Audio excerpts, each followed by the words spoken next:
Hi comic book fans, and welcome to another suddenlycomics.com video. So one of the things I like about comics is that quite often they provide an interesting look at social history or history in general. Now, I picked this comic up from my local comic shop a week or two ago. It's a Golden Age comic. It dates from 1952. It's produced by Atlas Comics and it's called War, and this is issue number 12. Okay, this is not an expensive comic, but you know, it's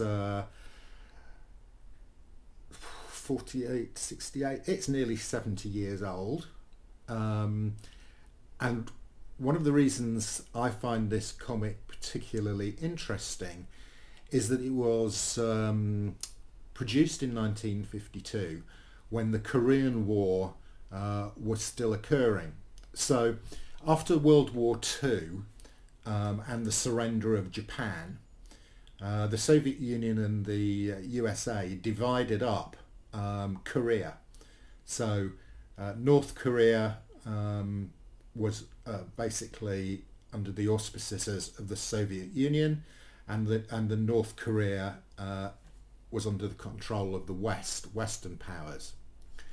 However, as the Cold War developed, then the North Koreans invaded South Korea in 1950, beginning the Korean War, which was one of the bloodiest wars there was. The casualties, I think, exceeded the total casualties of the Vietnam War and the Second World War put together. So, it ran until the Korean War started in 1950 and it ended in 1953. So this particular comic was produced sort of around the middle of this conflict, and of course this is an American comic, and really some of the stories are propaganda of the, I mean, extreme propaganda. So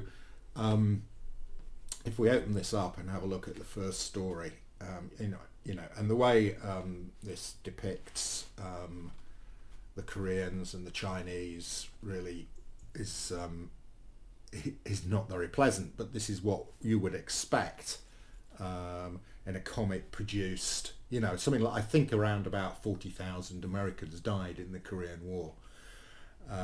This first story here really is quite disturbing. Effectively, it's called Firepower, and basically the premise of the story is how can we defeat the vast hordes of North Koreans, so because there are so many of them, and the answer is the way we defeat them is with American firepower provided by Uncle Sam. So you can see here lots of images of weaponry being used to kill North Korean and Chinese troops.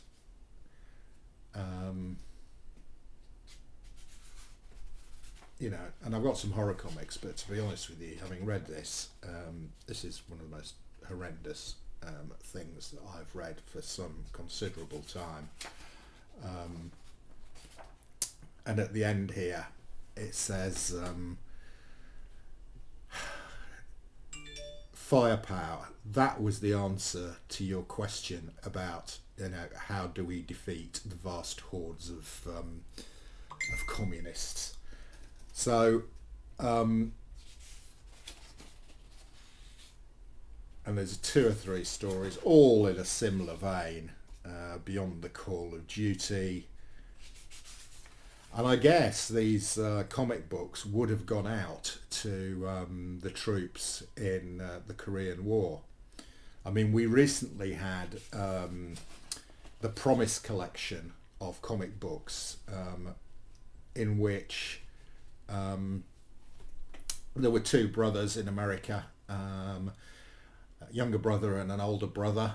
The older brother got drafted up to go and fight in the Korean War, and the younger brother joined up so he could protect his older brother. And he said to him, look, if anything happens to me, make sure you look up, will you promise to look after my funny books, which is what they call comics. And the older brother agreed to look after the younger brother's comic books if anything happened to him. And unfortunately, he was one of the guys who went out to the Korean War, and the younger brother got killed in the Korean War. And the older brother came back and basically stored his younger brother's comics and looked after them until he died. And he died, I think, last year in his 80s. And his family have now released this comic collection, and it's called the Promise Collection. And the person who collected those comics died in this war. So I do think comics do provide a very interesting insight. I've got another one here called the Death Gauntlet. Yeah, they only had one chance for life through the Death Gauntlet.